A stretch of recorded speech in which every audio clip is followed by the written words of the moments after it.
You're lying in a dentist's chair, staring at a poster of a cartoon tooth in sunglasses, while a human being holds a sharp, curved metal hook and drags it across your gums. You can hear the squeak of latex gloves. You can taste that mint polishing paste, the one that somehow tastes like chalky betrayal. And then it comes, the dreaded question. So, have we been flossing daily? And you lie. You lie with your whole chest. You look them dead in the safety goggles and say, yes, absolutely, twice a day, when the truth is that the only time floss has touched your teeth was 30 minutes ago, in the parking lot, in a desperate, bleeding attempt to rewrite history. It's honestly a little absurd how much effort we pour into keeping our mouths from rotting. In 2026, we spend billions of dollars a year on oral care. We've got toothbrushes that connect to our phones over Bluetooth just to tell us we missed a spot on our lower left molar. We've got mouthwash that burns so hard it feels like it's disinfecting your soul. Whitening strips, enamel repair pastes, little plastic picks in every flavor imaginable. And somehow, we're still losing. Cavities are the most common chronic disease on the planet. Millions of us are dealing with crooked teeth, impacted wisdom teeth, gum disease, plaque, the whole miserable list. But hop in a time machine and go back 15,000 years, and things look completely different. If you ran into a Stone Age hunter-gatherer and asked them to smile, you would not be met with a horror show of black, rotted stumps. Anthropologists digging through ancient skulls keep finding the same, faintly annoying fact. Before agriculture, ancient humans had almost no cavities at all. No toothbrush, no fluoride, no mint gel, just straight, clean, cavity-free teeth that would make a modern orthodontist weep with envy.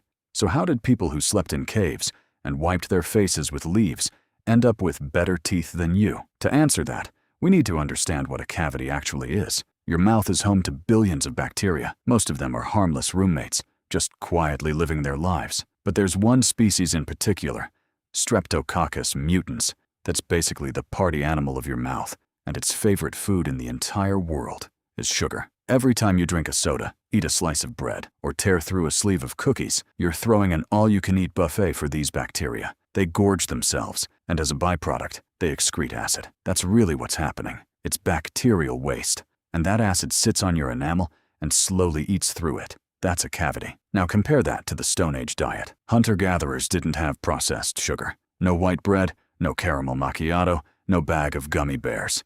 If they wanted something sweet, they had to track down a wild berry bush or risk getting swarmed by furious prehistoric bees just to steal a handful of honey. Almost everything they ate was tough, fibrous, raw, wild roots, nuts, chewy game meat that fought back the whole way down. And here's the genius part nobody planned for. Chewing food like that acted like a natural scrubbing brush. Every meal was, functionally, a 45-minute flossing session. They were cleaning their teeth just by eating dinner. And because there was no sticky sugar left behind to feed on, the bacteria that cause cavities simply starved. Then about 10,000 years ago, we made a mistake we're still paying for. We invented farming. Don't get me wrong, agriculture gave us civilization. It gave us cities, writing, eventually the internet. But for our teeth, it was a disaster. Our diet shifted almost overnight in evolutionary terms, from tough wild food to soft, sticky, carbohydrate-heavy grains. Wheat, barley, rice, and carbohydrates are just sugar in disguise. Chew a piece of bread, and it turns into a sticky paste that jams itself into the grooves of your molars and just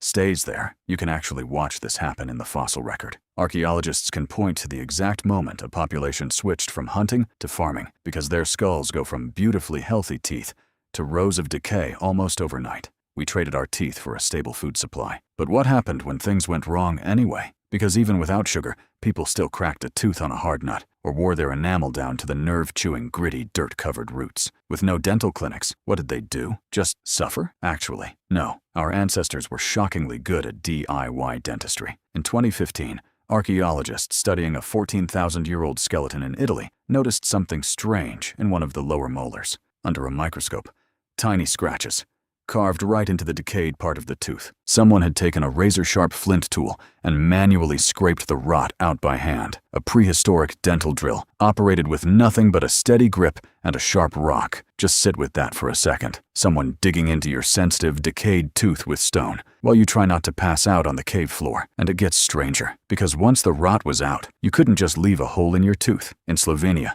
Researchers found a 6,500-year-old jawbone with a deep cavity packed completely full of beeswax, warmed, pressed into place, left to harden. That's the oldest known dental filling in human history. Beeswax is naturally antibacterial and waterproof, which makes it a surprisingly good temporary filling. Somewhere in the wilderness, someone was crafting organic dental composite while we're still fighting our insurance company over a basic filling. As civilizations grew, dentistry got more creative, and honestly, a lot more questionable. The ancient Egyptians had a serious dental problem, and it was self-inflicted. They ground their grain between stone blocks, and that process left tiny particles of sand and stone dust baked right into their bread. Eating Egyptian bread was, in practice, eating fine grit sandpaper. It wore their teeth down to the raw nerve and left them with abscesses and infections. Their treatment of choice?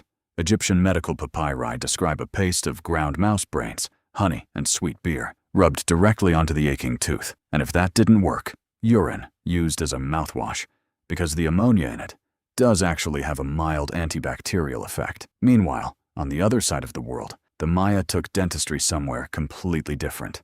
They turned it into fashion. Maya dentists were skilled, precise craftsmen. Using copper drills tipped with quartz powder, they'd bore a perfectly round hole into the front of a living patient's tooth. Then, using an adhesive made from plant resin and crushed bone, they'd cement a gemstone, jade, turquoise, hematite, directly into the enamel. This had nothing to do with health, it was status. Long before diamond grills showed up in hip-hop culture, Maya nobles were already walking around with emeralds embedded in their smiles.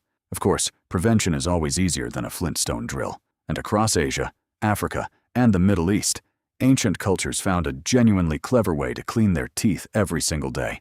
No plastic or chemicals required. The chew stick. You can still find people using these today in markets across India and parts of Africa. You take a twig, usually from a neem tree or Salvadora persica, the miswak tree, and you chew one end of it. As you chew, the wood fibers fray apart and turn into a soft, bristled brush right there in your mouth.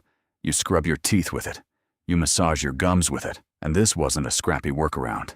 It was, in a lot of ways, genuinely better. Modern lab analysis has found that these sticks are loaded with natural fluoride, silica, a gentle abrasive that polishes away stains, anti-inflammatory compounds, and antibacterial agents that specifically target gum disease. When you chew one, you're brushing with a tool that manufactures its own fresh toothpaste as you use it. Compare that to what we do now. A plastic handle made from petroleum, synthetic nylon bristles, and a tube of manufactured chemicals squeezed on top. We walked away from a biodegradable, self-dispensing, naturally antibacterial tool from nature in favor of plastic that'll sit in a landfill for 500 years. Which brings us to one last, genuinely strange mystery. Even if you've never had a single cavity, there's a good chance you've worn braces or had your wisdom teeth surgically pulled because they were jammed sideways into your jaw with nowhere to go. So why? Why are modern mouths this crowded when ancient skulls showed teeth lined up perfectly, room to spare for all 32? It turns out your body is still running on very old software,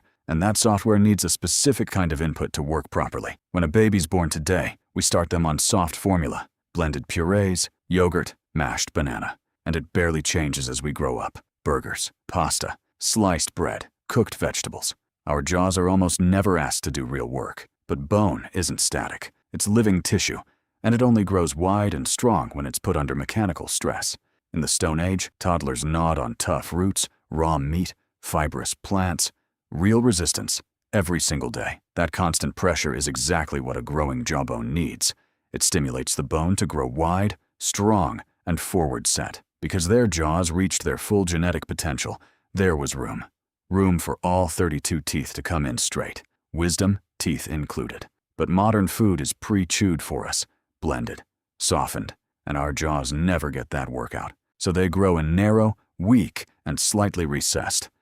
Except your DNA didn't get the update. It's still building 32 adult teeth and trying to fit them into a mouth that's shrunk down to a cramped studio apartment. So they come in crooked, overlapping, crowded, and your wisdom teeth end up trapped under bone, which is exactly why you're paying a surgeon a few $1,000s to cut them back out. It's a strange, almost funny paradox when you sit with it. We are, without question, the safest, most medically advanced humans who have ever lived. We've beaten ancient plagues. We've built artificial intelligence. We can replace an entire tooth with titanium. And yet we're the only species on Earth that has to actively fight its own mouth just to keep it from falling apart. Because somewhere along the way, We walked away from the tough, sugar-free diet our bodies were actually built for. So next time you're standing at the bathroom mirror at midnight, forcing a piece of waxed string between your molars while your gums quietly start to bleed, take a second and enjoy the irony.